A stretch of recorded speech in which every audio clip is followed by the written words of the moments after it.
Hello, Blackhawks fans. Welcome in. It is the Four Feathers postgame show. Johnny Nani here alongside Tony Marchese discussing Blackhawks 2-1 overtime win. Tony, first, foremost, victory beers always taste so much sweeter. Let's fucking crack them. Yes, they do, man. Yes, they do. Oh, that's a beautiful crack right there. I love it, Johnny. Oh, it tastes so good. I love it. Like I said, we were talking about a Blackhawks 2-1. The wins have been hard to come by here so far lately. It has not been an easy go of things here down the home stretch for the Blackhawks, getting dinged up and also just playing some tough opponents here. Obviously, third game in a row against Carolina Hurricanes, who were atop the NHL record coming into tonight here. So tough go of things here, but the Blackhawks do snap a 6-game losing streak here tonight. So that is excellent to be on here talking about Blackhawks winner and having some victory beers with you, Tony. How are you feeling after that one? Feeling good, man. And, it was rough. Watching this team get eliminated, and I think down the stretch, man, just overall feelings about it. It sucks. It sucks every time your team either, gets eliminated from the playoffs or you're eliminated from playoff contention. There's just that lack of energy, that lack of desire to, be as invested as a fan. But, we've talked about plenty of games here, Johnny, with the Hawks not in playoff contention or just through those rough stretches. These games are fun, though, because you get a little bit of a mix in there that you're not used to seeing. The players play a little bit looser style of hockey. It might not be the same excitement level as a playoff chase or a Stanley Cup playoff game, but damn, man, I'll take an overtime Blackhawks winner any day. If it matters, doesn't matter. It could be a preseason game. I don't give a fuck. Victory beers just taste sweeter, Johnny. That's where I'm at right now. Yeah, absolutely. And it's a valid point there. And I think you make another good point, too, about him playing a little bit looser, too. And, obviously you're playing a tough opponent. So, like Monday and Tuesday, it's like, okay, yeah, they were eliminated. But, even if you're playing loose there or whatever and kind of free, kind of not that careless, but, not as much pressure on you, it can lead to some good things, but it obviously did not on Monday and Tuesday night. And luckily it wasn't a complete terrible road trip to Carolina here. This is a nice salvage there. And obviously a guy who has been extremely bright spot for the Blackhawks this year so far, Alex DeBrincat capping it off with the overtime winner. So we're going to get into a little bit of this game and some general topics of Blackhawks land here. But before we do, make sure you go to ontapsportsnet.com for all Chicago sports literature and podcasting needs. Follow us on Twitter and Instagram at FourFeathersPod and at OnTapSportsNet. So, Tony, like I mentioned, this is a 2-1 Blackhawks win tonight in overtime. So that's excellent. But there were multiple storylines going on in this one here. And one of them was hobbling to the finish line because when you're, the Blackhawks trailed this game for most of it throughout, 1-0. Granted, it was only 1-goal game. So they were still within reach, but still. It just is a little bit demoralizing. You're like, oh man, the Canes are really good. They could add one on at any time. All of that. And the Blackhawks also had a couple guys go down. And that would be Duncan Keith after the first period, Connolly after the second period. Both exited the game and both have concussions confirmed by Jeremy Colliton. Tony, this to me felt like, oh man, are we even going to have enough? I know they do with Rockford and whatnot. But are you going to have enough bodies to field this team going forward here, even down the last 2 games of the stretch? I mean, Johnny, it's almost the Space Jam bench there against the Monstars. Everybody's banged up. Everybody's on life support. It's the end of a hockey season, though, Johnny. And you know as well as I do that, these guys have been battling shit probably for the last 2-3 months, if not longer. And things start to accumulate. And then you see these head injuries that start to rack up at the end of the year. Like there's already a ton of fucking miles on a Duncan Keith for this year. You don't want to see him go out with a concussion to end his season by any means. But at the same rate, Johnny, like he probably could have been shut down for the rest of the year. I know Duncan Keith's a fucking warrior, and he's not going to let that happen at this point. But if he went to Colleton before today's game and said, "Yeah, no, I'm done right now. I'm not playing today," I don't think anybody would argue with that. Yeah. I don't think anybody's going to argue with Duncan Keith sitting a few of them out. It's unfortunate that it happens this way. I saw a bunch of shit too on Twitter when that went down. Will we ever see Duncan Keith play in another meaningful hockey game again? And he is getting up there in age, Johnny, but I'm still not too worried that we're not going to get another productive year out of Duncan Keith next year. Yeah, and it just sucks down the stretch here, like you mentioned. I don't think anybody would have questioned it if he would have done that and went to Colin and said, "I don't want to play anymore" or whatever. Rest the body, and these games are meaningless. They are standings wise here, but for a little bit of pride here for the Blackhawks, and he is committed to that. So I will commend his efforts and being in there, being a mainstay and a veteran presence for a lot of the young guys on the back end. Speaking of young guys on the back end, guy making his NHL debut tonight. The Blackhawks have had so many NHL debuts so far this season. Most games played by rookies so far in the 2021 NHL season. But that was Alec Regula making the debut tonight. He is a big guy. He clocks in over 200 pounds. I believe he's 6'3", 6'4", up in that range.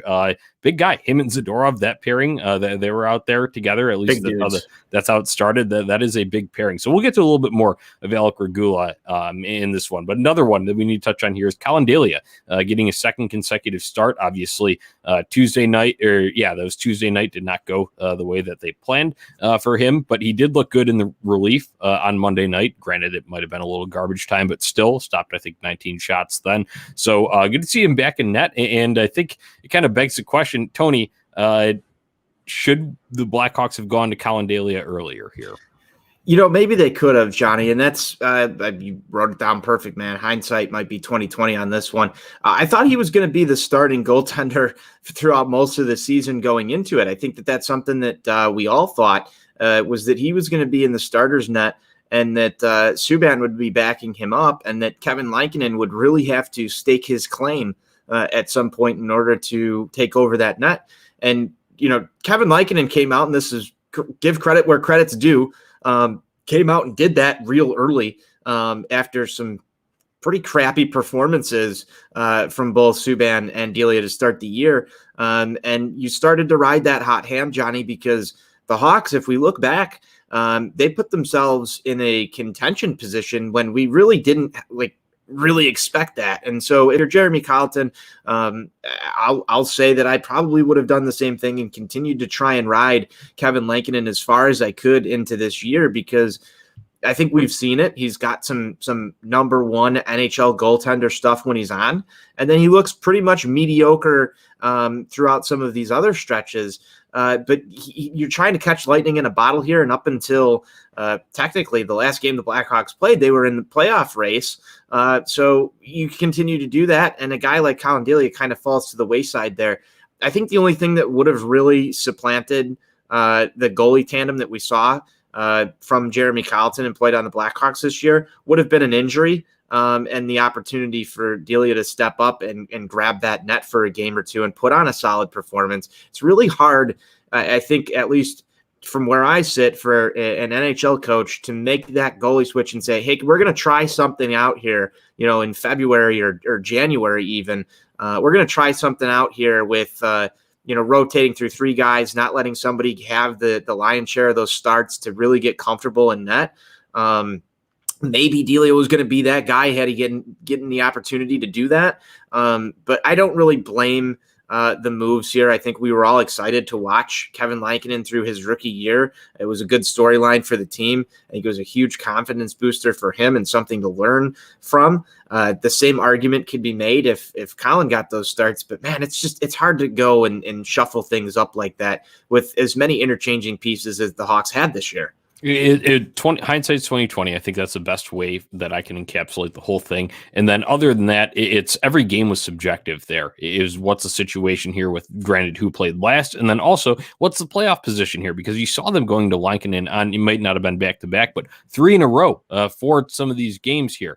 When you're talking about, Lankinen would be starting and it'd be, a day off in between that one, and they'd play the second game of that series, and the next series would start another day after that, and they would go back to Lankinen again, and they would just, try to ride the hot hand when they had it. So I can't really, blame it too much. And I think it's just, you were chasing a playoff spot for so long, and you wanted to put yourself in the best spot. And obviously Lankinen kind of took it over early on. So it's hard to go away from someone like that. But number one next season, in the opinion of us. Thanks, Ron Luce, fellow panelist, for the question here. I'd still go with Kevin Lankinen right now. He just showed the most high level shit, Tony. I'm right there with you, Johnny. And unless that they make some sort of acquisition, which I don't think that they will this offseason, for a true number one goalie, it's Lankinen for me. And probably Colin Daly backing him up, if I had my pick here of those three. Yeah, and you got to like take it into consideration too. Malcolm Subban's still under contract for next year too. So they extended him. It was a 2-year, so it will be interesting to see how it plays out. But I think they will have a more normal training camp. So I think hopefully some of that can get sorted out during that. But we just want to touch on the goalie here because that was Colin Daly back in net here tonight. First win of the season for him, though, so that has to feel good. He is one of the happiest people on the planet. You just see his facial expressions. He's got a great big smile. The eyes clench up. You know how he looks. And I put I still go back. Yeah. I still go back to the mood meme that you had. Yeah. Yeah, that's exactly what Colin Daly is, the kind of person that he is. So other than that, we had another first here. 8th Blackhawks rookie to score his first NHL goal this season, and that was Riley Stillman tonight, newly acquired defenseman from the Florida Panthers here. Obviously, he had been locked up to a 3-year extension earlier, not too long after being acquired, actually. But he's been in for a decent amount of time here, decent chunk ever since the trade deadline, and good to see him get rewarded. We'll get to how these goals are scored here, but just running down the kind of general themes. DeBrincat rescue comes once again in overtime for that game-winning goal. Yes, let's take it back, though. One of the things we talked about earlier was the Duncan Keith injury, and this would be the play that Carolina scored their lone goal on, and it was midway through the first period, Tony, and it was a penalty actually on Teuvo Teravainen. So the Blackhawks are on the power play. Duncan Keith trying to keep one in along the left point, evades him a little bit, so he has to go and circle back through the neutral zone to go and get it. And when he does, along the boards there, the linesman's knee meets his helmet right there. Marty Natchez picks up the puck, goes the other way, 2-0, beats Delia, and that put the Canes up. But unfortunate, Duncan Keith would stay, and I think he would take at least another shift or two after this in the first period, and then they would rule him out after that. But that's just a tough break, man. That's puck luck not going your way. Like, fuck, that's when the linesman hits you. Like, that's not even the other team. Yeah, no, there's nothing you can do about that either. I mean, he tried to get out of the way, and dude, you just saw the head snap back here, and you feel so bad when something like that happens because who do you get mad at? Do you get mad at the linesman for being in basically the position that he's somewhat supposed to be in, Johnny? Like, he's along the boards right there where he's supposed to be. It's just unfortunate the puck rolls that way, and dude, needed basically the face there. Not fun at all. Yeah, no, and knee right to it was right above. Luckily, either you never want to get hit in the head, but it did hit the helmet. So obviously there's still a concussion that results from it. But Duncan Keith could have been losing some chops like he did back in 2010 here, if that's a little bit not lower. In a cool and tough way either, Johnny. No, that's not blocking shots. Getting those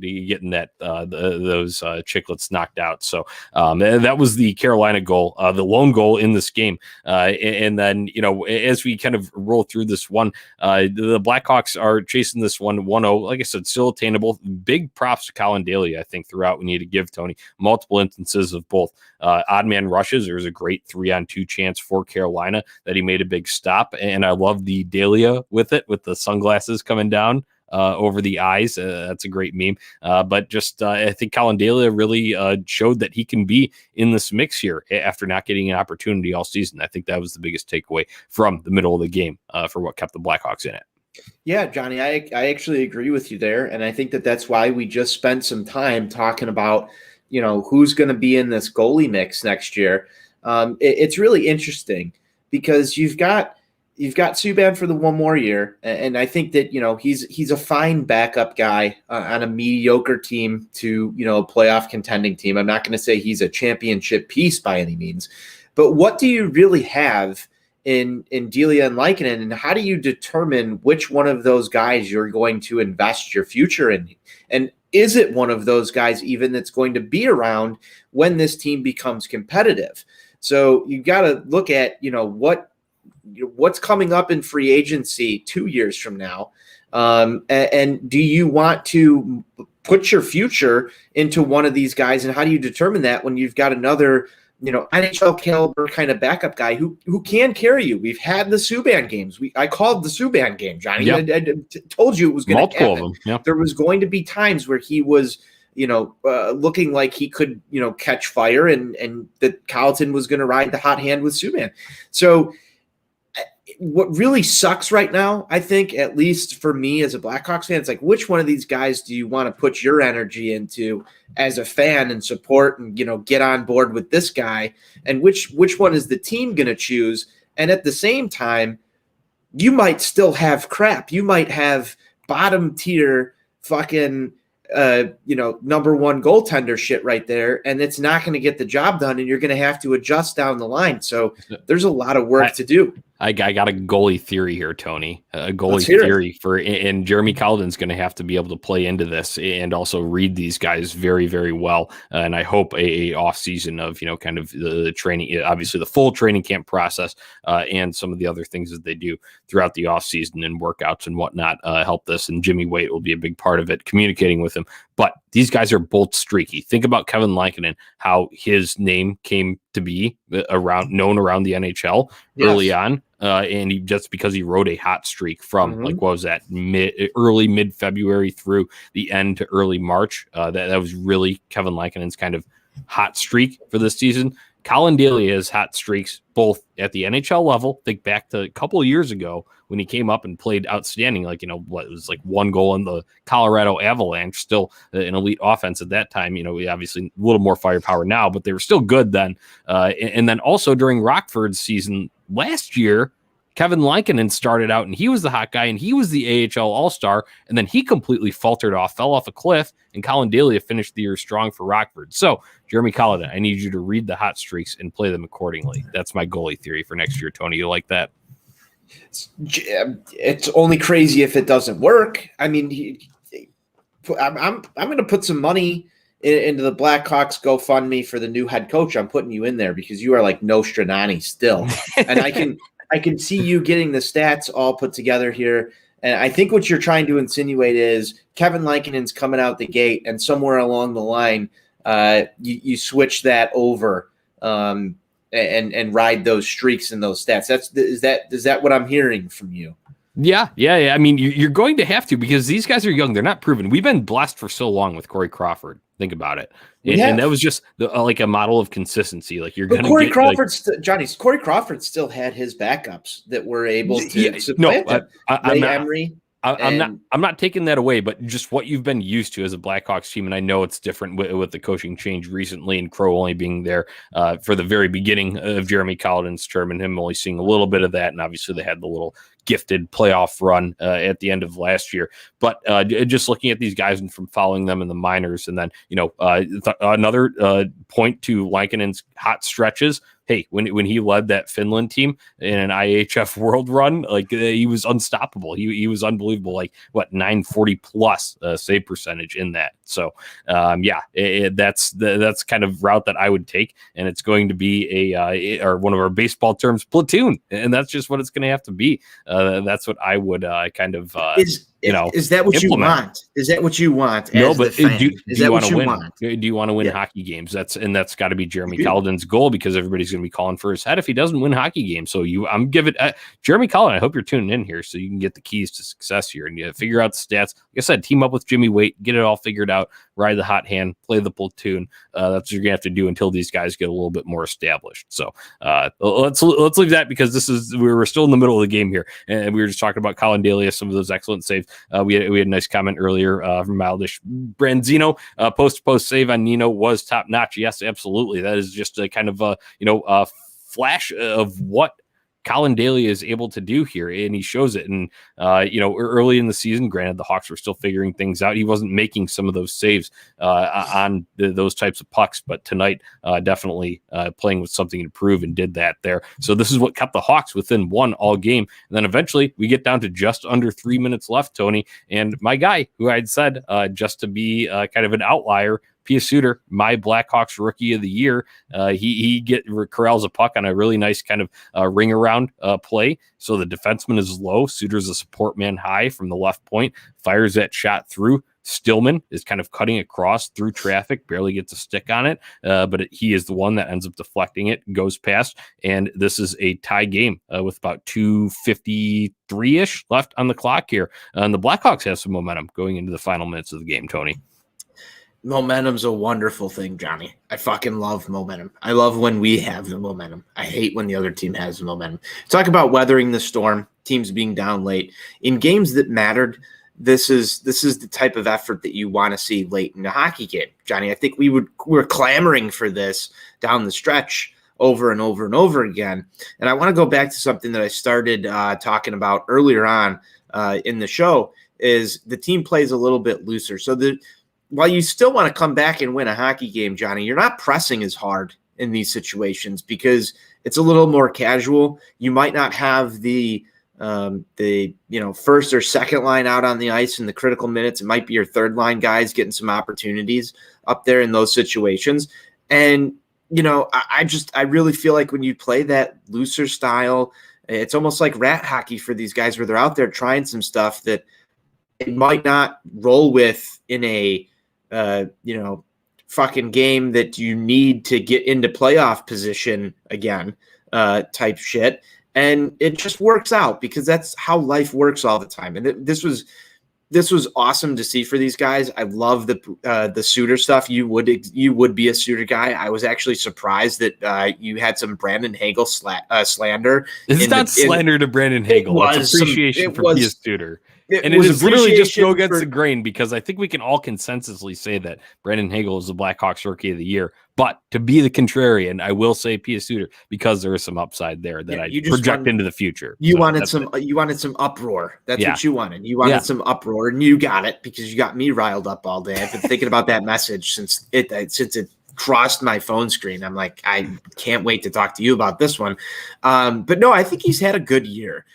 Suter has, and Hagel has too. There's been a lot of rookies on this team that have come and shown up, and that's one of the reasons why we had such a good time talking about this team on the show this year, is because they kept themselves in contention with so many different question marks, and a lot of those were rookies and first-time performers. And I mean, you've read off stats tonight about how many different first NHL goals this team has seen this year. Count them. I need to get the count. The count meme where he's holding up the little like number 8 there. That's what I need to do. We'll get a Blackhawks jersey on the count. We'll get Schwartzy on that so we can get that. But yeah, that's 8 different Blackhawks that have scored their first NHL goals this year. So that is exciting shit, and it just bodes well for the future. It might not. We were talking about a little in the group chat today. Might still have a couple of rough years ahead of us because this is still going to be, trying to figure it out. And obviously you're going to have a little more normal next year. I'd imagine you're branching out and playing a much more normal schedule in 2021-22, not a 56 game shorten where you're only playing your division. So things could get rough along the way there, but to have these guys get some of this valuable experience, I think it's big here. So let's move on to the game-winning goal here, and it is a guy who has just had a magnificent season. Scores his 29th in overtime, assisted by Dominic Kubalik and Wyatt Kalynuk, another rookie there, Kalynuk. But it's Alex DeBrincat, of course. A little bit above the top left circle, walks towards the slot, kind of drags in between. I think that's Trocheck's legs, and just fires that nasty release wrister that he's got, and he buries this one. And this is a 2-1 Blackhawks winner, and we're having victory beers because of it, Tony. Yes, we are, Johnny, and I love the season that we've had from Alex DeBrincat. It's been phenomenal. It's exactly what we wanted to see. It's been, I think, a little bit more than what I expected to see out of him. I really feel like he has been the offensive guy this year for the Blackhawks. And I'm not going to take away from Patrick Kane. I might go into a little bit of a meatball take here, but Patrick Kane to me was way too quiet down the stretch for this team. Yeah, he started off the year great, and I'm not even gonna go in there and slander. Like, the stats are still there, the assists are still there, but what I really wanted to see, if there was a miracle story this year, it was Patrick Kane putting this fucking team on his back and carrying this team into the playoffs, because he was the guy that had to do it. And maybe I'm not mad at Patrick Kane. I think he's served enough for me as a Blackhawks fan to be happy.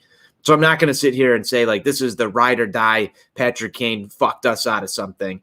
But if there was a guy that was going to come in and down the stretch, put this team on his back and be that leader to, just put it over the top, and I'm talking multiple goals in multiple games in a row performances, which he's capable of doing, that didn't happen, and I think that's one of the reasons that this team didn't make the playoffs. But Alex DeBrincat has been that guy who's shown up in overtime, at least lately. And, you saw it again tonight. He's just had a great rebound season. I know there's a little bit to unpack there, Johnny. Yeah, just on Patrick Kane real quick. I agree with you that, you kind of, if there were to be like kind of a Cinderella story for the Blackhawks here, it would be Patrick Kane leading the charge there. I agree. A little quiet in terms of big time goals, big, situation goals down the stretch. And I do just think tactically a reason for that is the Nashville trap. So I need to give credit to a team that I fucking hate, the Nashville Predators. I fucking hate those mustard tigers. But you saw how effectively they were able to shut down the Hawks all year. Hawks only getting 1 win out of 8 meetings there between the Predators this year. So you just see how effective they were at doing that. And obviously, it took the miracle on Madison to even notch that 1 win against them. So that is part of what shut down Patrick Kane, especially in crunch time when everybody was really focused in. We're like, oh my God, we're within 4, we're within, 3 of the Nashville Predators here, and we need to win these games to get back up. And then Nashville won that Monday night game. We had the miraculous comeback, but we still gave them a point because it was overtime in that Wednesday night game. Either way, in those games, it was not Patrick Kane being the guy that was,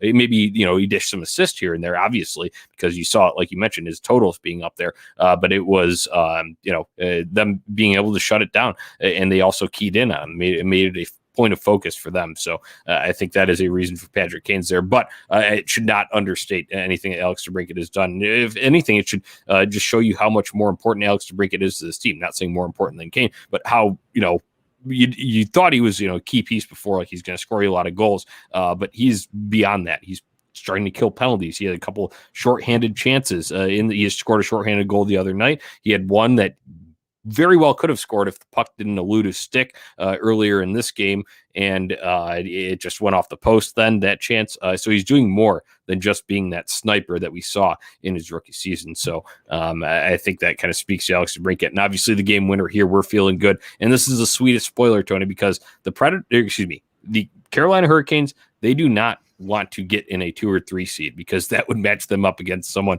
really tough in their division there. They're trying to get that number 1 seed and get out of that shit and have home ice advantage throughout this thing. The Blackhawks just made their road, even if it's not, it's still attainable for them, but even if it's just a little bit tougher, they're going to be sitting there and be like, God damn it, if we could have won that 1 game against the Blackhawks. We beat them the 2 times earlier in the week. Why couldn't we have done it today?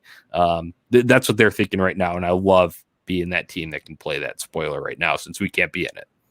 Yeah, and I agree with your sentiment because, in every playoff run that the Hawks have had or, any of those seeding positions, that, this is one of those games. And it's fresh on the mind for, a fan to go back and point to losses like that and say, if we just could have had that one against the Blackhawks, that's great. But I also don't want to be that team. I equate that team to being the Kansas City Royals, Johnny. In baseball, it's like if I just had that 1 win against the Kansas City Royals, this would have been a lot better. And I don't want to be You're thinking too big picture for this post-game show, Tony. You're getting too depressing. We need to look at big picture. But we need to bring it back and look at it in a microscope. You broke me when you went to the season record against the Nashville Predators. That's where you broke me. If you've been watching this, I've been visibly upset since you mentioned that. And I'm like, my leg has not stopped shaking since you said Nashville, because that's how much that team pisses me off, Johnny. I hate them. I hate the style of hockey. I hate the jerseys. I hate everything about that hockey team that plays in Nashville, Tennessee. And you were very correct. Give credit where credit is due, but it just bothers me to my core. The Blackhawks should have just played better. That's where I go. They should have played better, and they should have adjusted better to that trap that they play. So I didn't mean to bring that up, but that was also just a reasoning behind the Patrick Kane. Figure it out. You had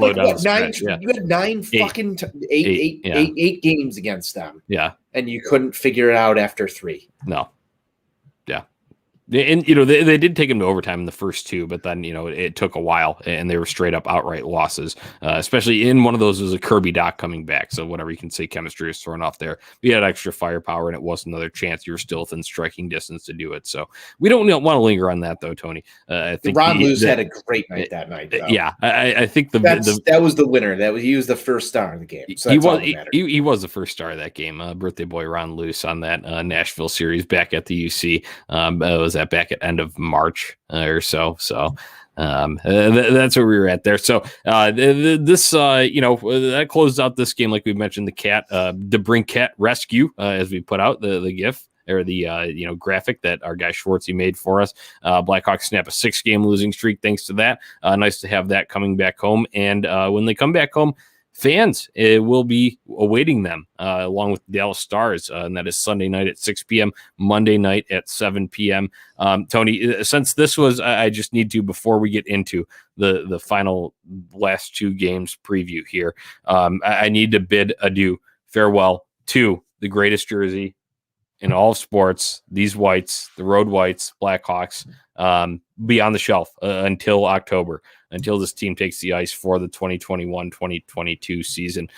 So it's been a good run. You know me. I love this jersey. I love the look of it on the white, the feathers, the colors pop.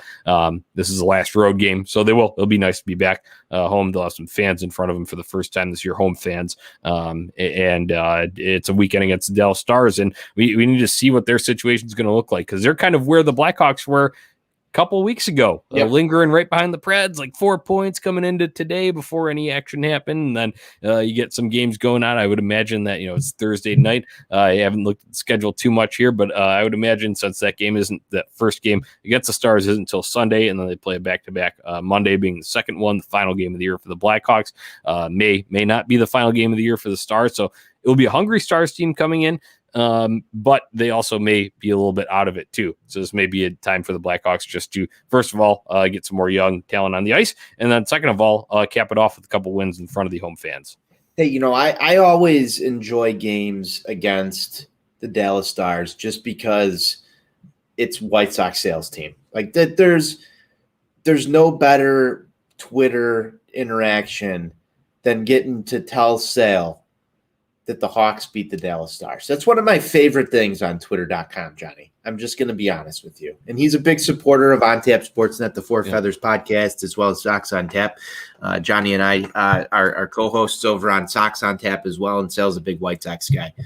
And I like having that interaction with somebody else who plays in the division, who we share a fandom with, and that we can, roast a little bit back and forth with in a friendly manner. So the game's at least going to mean something to me. It's a meaningless game, but there's still bragging rights for this one. So I like it.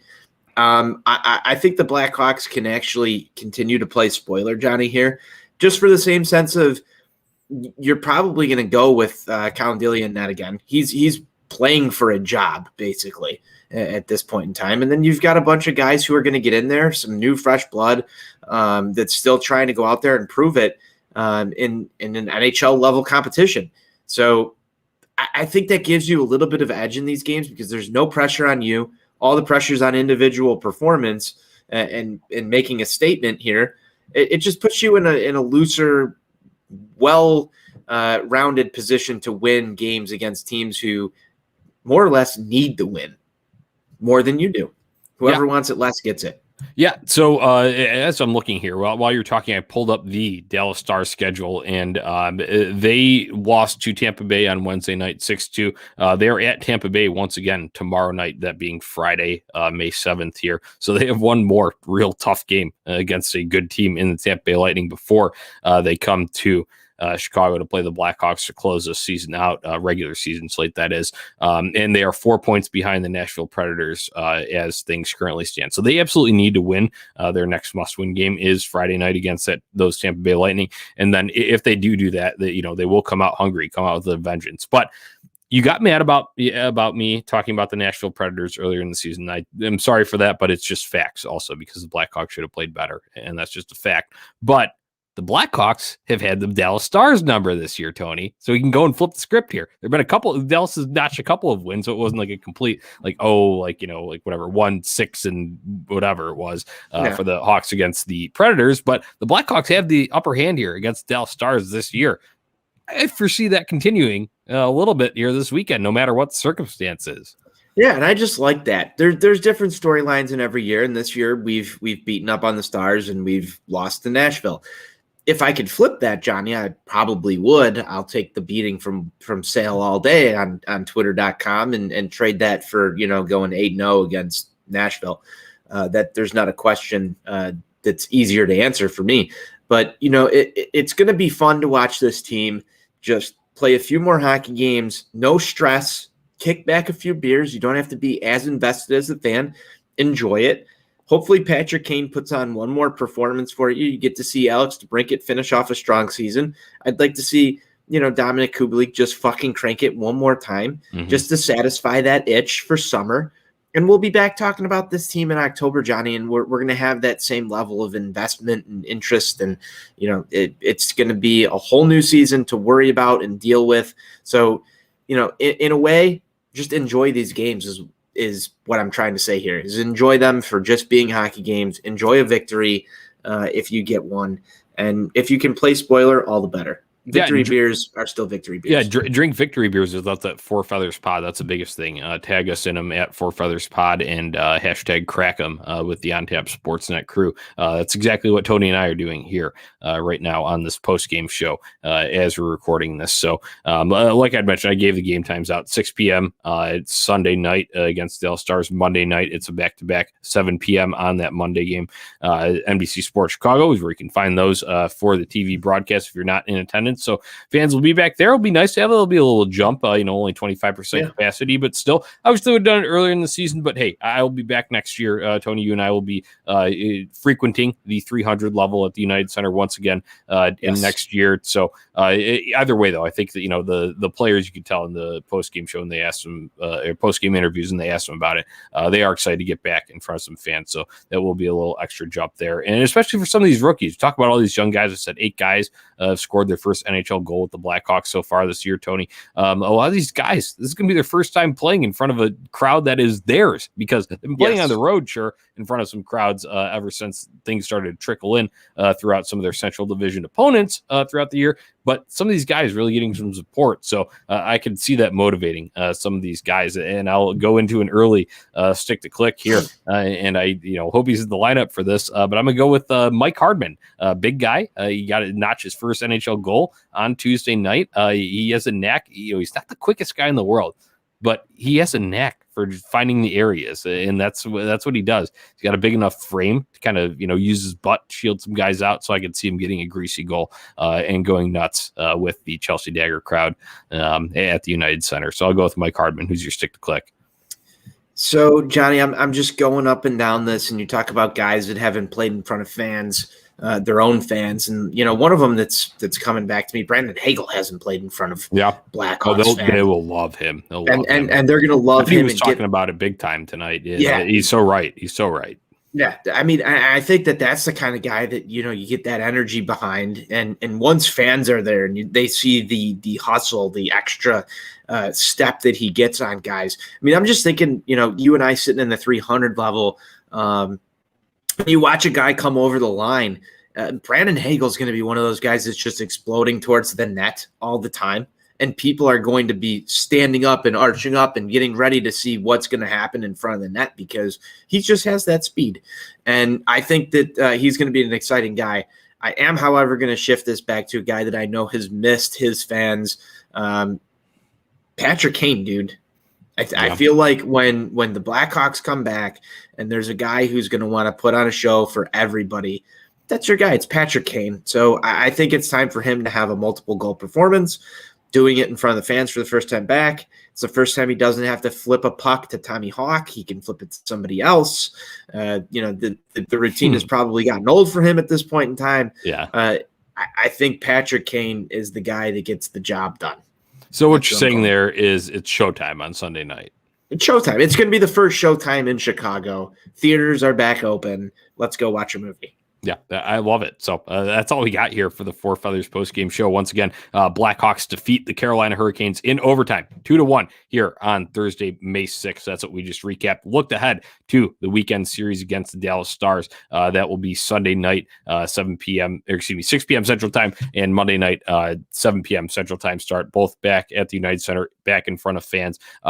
So that's back-to-back. We will be back Monday night or Tuesday with a show to kind of recap that series since they're, quick turnaround time there. And we will do a greater season reflection about a week out after that when we kind of collect ourselves and get all of our panelists together in our specialty areas. Can't wait for Blackhawks D-Zone's return to the mic. He'll be breaking down all of the Blackhawks defensemen. I can't wait for that. But that's what you can look forward to from the Four Feathers podcast in terms of podcast form. But you can still find all of our content on social media on Twitter and Instagram at Four Feathers Pod, and our main account for all Chicago sports at OnTap Sportsnet. So, Tony, that's all I've got for this episode. It was fun to finally talk about a winner. Great to break a losing streak here. Yes. And overtime winner, always a little more exhilarating from the cat here. So you got any final thoughts? Then we can sign off. Final thoughts, Johnny. I hate to sound sentimental, but it's been another fine year breaking down Blackhawks games with you, with Ron, with everybody else on Four Feathers podcast. I know we've only got a few more of these left, so thank you to anybody who's still tuned into this and following along the ride with us. I hope you've enjoyed many different alcoholic beverages, crack them throughout these Blackhawks victories, miseries, losses, and everything else along the way. Johnny, let's keep doing it, man. And it's going to be a nice little finish to this. Can't wait to break the full season recap down with you guys and right on into this offseason and see what Stan does with this team.